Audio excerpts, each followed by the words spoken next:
In this video, we're going to build an interactive pie chart component that will react to your clicking or tapping, and it will display different data based on where you clicked. This video is a part of a playlist on mobile app design, and if you're interested and want to support the channel, you can check the link in the description that will take you to my store where you can purchase the source file for everything we have created in this 5-hour masterclass, as well as the follow-up videos, which this video is a part of. Now let's get started. So to actually make this work, I think the best way to do this is, again, use components, because you can make the component interactive and then it's very easy to define different states, and then you simply use that component once in your project. You define all the interactions here, and then it's going to be translated to wherever you place this component. So let's get on with building the component.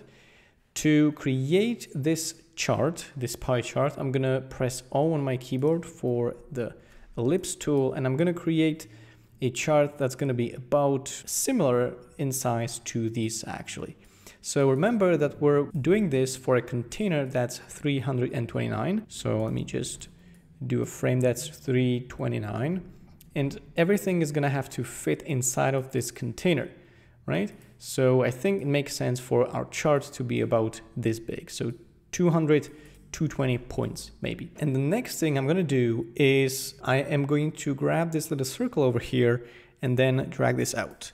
And as soon as I do that, we get all these options in the top right. I'm then going to use these options, especially the last one, the ratio, and I'm going to set that up to be around 50 or 60%, something around those values. So let's go for 55, okay? The second value is going to be 100. We want to have a full circle. That's going to be our base. And then what we need to do is basically, let me just make sure to move this. We actually need to move the start of the ellipse to be at the top, right? And using the second little circle, I'm gonna complete this circle, this big chart, to actually make this complete, right? We are going to be using probably 3 colors. I think we could start with a blue one. I think we could start with the blue one. Remember, over the course of this masterclass, we have defined a color library. So that's the reason why I'm able to access these colors so quickly. And then I'm gonna simply rename this circle to be called just 1. I think that's gonna be the first data point. Then the next thing I'm gonna do is duplicate this. It's suddenly called 48, no idea why, but I'm gonna name this 2, rename this to 2. And I'm going to use this sweep circle on the top and also change the color to yellow, let's say, to go for 25. We could do 25, so it's easier to calculate. And then I'm going to again duplicate this and then use a sweep again to place it somewhere around here, and again change the color, for example, to green, and then move that below the second one and then rename that to 3. Right now I'm adjusting the values of the sweep. I'm not so sure about the colors, so I think we could maybe play around with the colors a little bit. Maybe a bit close to the purple area, it doesn't really matter. Let's just move on. And then I'm going to use my text tool, T, to type in pie chart 1. And I'm gonna use one of my available text styles. I think it's gonna be H3 or H4, probably H4 actually. And I'm going to now duplicate this and type in tab to see details, right? Remember, so this is basically the wireframe that I am using as a guide. I'm probably going to go for body 1 or body 2 on the description. And I think I'm going to go for gray. So like gray 5. Yeah, I think that could work. Maybe a little bit darker, depends on how this is actually going to look like on a white background. Yeah, maybe a bit darker, right? So remember, you don't have to use these specific colors, choose your own ones. Right, I'm probably then gonna select this pie chart and press Command Option G to create a frame around this chart. And I'm gonna just rename this container, this frame, to pie chart. Additionally, I'm going to select all of these things and press Shift A and set these headlines to fill container. And then I'm going to center this text. And then I'm going to also make sure that this is about 329 points wide. So we are ready for our actual page container. And I'm going to rename this to interactive pie chart component, or just interactive pie chart, actually. Right? I'm going to make it a bit closer together, like 16 points. And I'm going to rename this to headline, this headline to headline. And this I'm going to rename to description copy. And now that I look at it, I think we could actually create another auto layout, which I'm going to create a square for right now. So I'm going to create a square that has 4 or 5 border radius, and I'm going to do Command X and paste that inside of our auto layout. Then what I'm going to do, I'm going to select these two, Shift A, change direction, and then rename that to description. And then also gonna rearrange the position of this rectangle. It's gonna be on the left. And I'm gonna rename that to color reference. And also on this headline, I'm gonna set that to hack, actually, okay? So that this is what we get. The auto layout is gonna be centered, and the spacing is gonna be 12. Right? 12, I think that works. We could maybe make the square a bit smaller, 12 also probably. And yeah, 4 in terms of border radius. Then I'm gonna duplicate the description copy text by pressing Alt or Option and dragging that above the description container. Again, selecting description copy and description, Shift A, change direction, and then I will just say bottom content container, let's say bottom container, basically because this second text object is going to be the percentage indicator. I'm going to also reposition that to the right, and I'm going to set this description to hug as well. And then on the whole bottom container, I'm going to set the spacing to auto, which means this is going to happen, right? Brilliant. Maybe what I'm going to do is go for 24 or 16 or maybe 0. We're going to see later in terms of padding. I'm also going to do one small adjustment. I'm going to make sure that these actually don't begin at the top. Just realize we're going to need that for the prototype to work. This one is actually going to start here and then end here, right? So that actually there is no overlap, right? If you know what I mean. There's no overlap.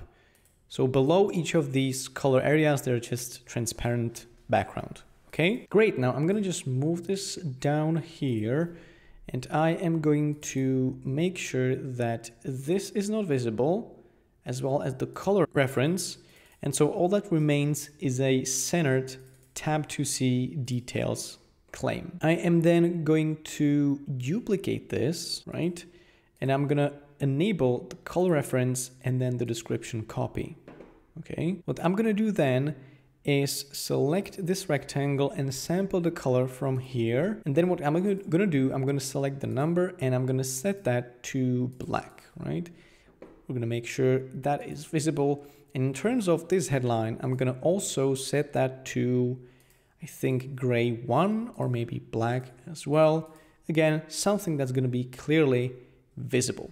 Okay, now let me duplicate this again, and now I'm going to change the color to cyan, and let me duplicate that once again and change that to the blue over here. Now what we want to do now is change these percentages, right? And also these names. So let's just say we're going to name this data point 1, data point 2, and then data point 3 with the corresponding percentages, right? We want to be precise.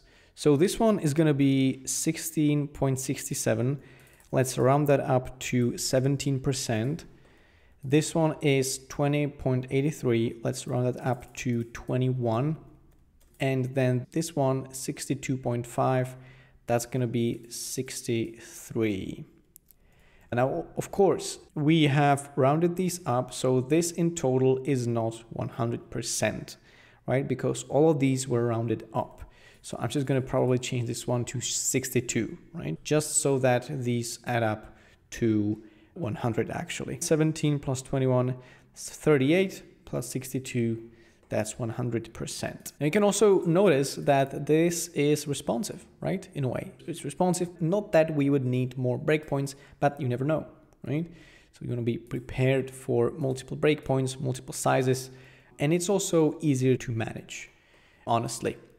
Now I think I'm going to reduce the space between the data point 1, 2, 3 and the squares to 8 to bring them really close together. And one last thing I'm going to do is add an effect, and this effect is going to be drop shadow. And depending on which state of these is currently highlighted, let me do a stroke that's going to be outside, and it's going to be the same color as the pie chart section. It's going to be rather significant, but it's going to be rounded a little bit like that. Okay. Now this just seems like it's highlighted. I think that's good. We could even remove the drop shadow actually, or maybe make it really, really subtle. So I think this is enough as a demonstration of what's actually being selected, right? If that makes sense.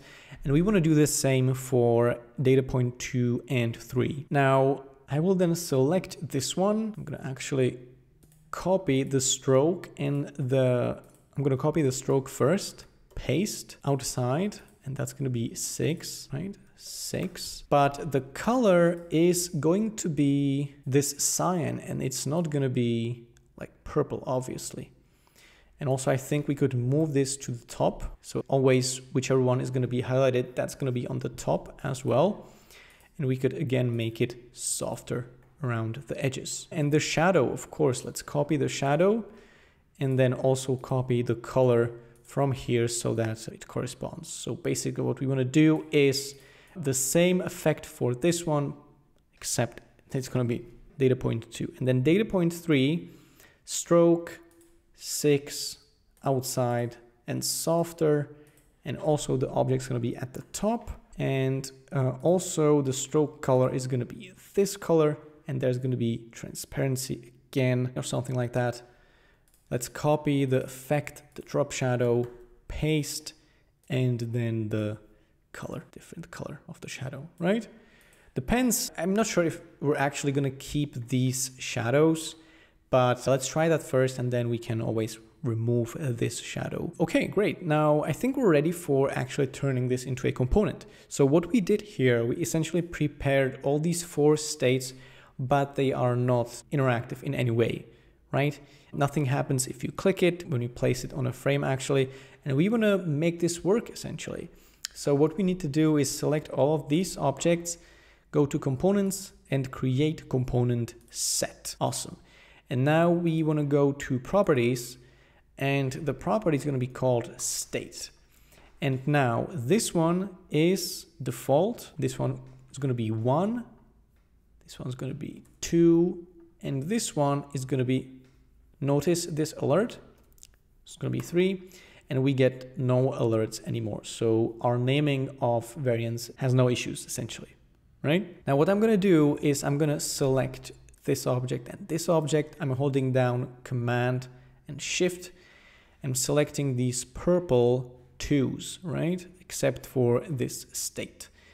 And then I'm going to go to prototype, and I'm going to select this circle and drag. You can see that I have created 3 connections that I'm going to connect to the second state now. Okay, connected that to the second state. On tap, change to state 1, smart animate 300 milliseconds. I'm going to do something similar for the cyan one. I'm going to select this and this, holding down Command and Shift, except for where it's actually highlighted. And then I'm going to connect that to the third one where the cyan is actually highlighted. Okay, on tap, change to state 2, smart animate, ease out. Perfect. And for the last one, here the blue one is highlighted here, which means I'm going to select this one, and this one. All of these except for this one, right? And then I'm gonna connect that to this one, right? On tap, change to state 3, smart animate, ease out. Now you might be asking, but what about when I click the blue one while the blue one is selected? Well, of course, in that case, we're gonna turn the highlight off. So what I'm doing is I'm selecting the blue highlighted object, just the object, not the whole variant, right? And connecting that to the first variant. Again, similar interaction. Then I'm gonna select the cyan object, just the object, and connecting that to this one as well. I selected it from here because that's where it's highlighted. And then similar to that logic, select this one, connect it to here. So basically what's going to happen is whenever you have one of these selected, highlighted like this one, and you tap on it again, it gets disabled and reset to this state. Now let's try if that actually works. Let me duplicate this to create an instance, right? And then let me place it somewhere around here. Just basically place it somewhere on the page. Doesn't really matter where you put it as long as you can access that.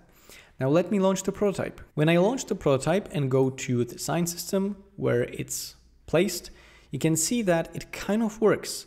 I can access the first data point, but then when I click this one, for example, then it gets reset. But this shouldn't be happening. Now, a big part of prototyping is troubleshooting. You are certain to encounter issues, right? So what could be the issue here? Now, I have a suspicion. I think the reason for this is the fact that Figma considers when you click an area, it basically means that you click anywhere on the container of that area. But as you can see, the container of this object, for example, is huge. It's this entire area, but that's not really representative of what area we actually want this to react to, right? So if I now select this object and press Shift E, you can see that the bounding box shrinks to its actual size. We lose the ability to then edit this, right? But at the very least, we might get this to actually work. So I'm going to do Command E on all these objects so that their bounding box actually shrinks, right? Command E, Command E, Command E. And now when you click through all these objects, you can see that its bounding boxes are actually just the size that they need to be. Now by this process, we actually destroyed all of our connections. But don't worry, we can easily set it up again. So let me just select all these blue areas where they're actually not selected, the states where they're actually not highlighted, right? So these three, and connect that to here. Smart animate again. Then let me select this one, and this one. Connect that here, right? Finally, this one, connect it here. Great, and now select where it's highlighted, connect to the default state, where it's highlighted, default state, highlighted, default state, right? So we set it up again. Now let's see if that helps. Now when I go again to the component, I click this, and you can see that it's actually I can now switch from data point 3 directly to data point 2 and then data point 1. But you have to be very precise about positioning your mouse because the bounding box of the blue one, for example, goes like this, right? So if I click here, I actually disable the states, disable the highlight state, even though I'm clicking, my mouse is over this area, Figma still thinks I'm clicking on the blue one, which means I'm disabling the highlight. So that's one limitation of this component, but as you can see, it still works. That's simply the limitations of Figma. As soon as you're over the bounding box of the object, which is always rectangular, it thinks that you're clicking on the object, even though you're not. For example, right now, I think I'm clicking on the cyan one, but still I'm disabling that. That's just how it is. Sometimes with Figma, it's up to you to determine whether it's still worth pursuing the prototype. For me, it definitely is, because I can showcase the functionality. You can see that thanks to Smart Animate, I get this little nice animation of text. So I think it's still, even with this limitation, it's still worth building. And I think it looks good. After all, we are creating prototypes to demonstrate a function. So I think this is definitely enough. All right, so that's how you build an interactive pie chart in Figma. I hope you found this useful. If you did, I would appreciate you leaving a like. And if you're interested in creating all the other stuff that you can see on the screen right now, definitely go and check out the playlist, which this video is a part of, or this video where you can learn all that stuff. And don't remember to check the link in the description and purchase the source file for all of this if you want to support the channel, which I would really, really appreciate. In any case, thanks for tuning in. I hope you found this video useful, and I'll see you in the next one.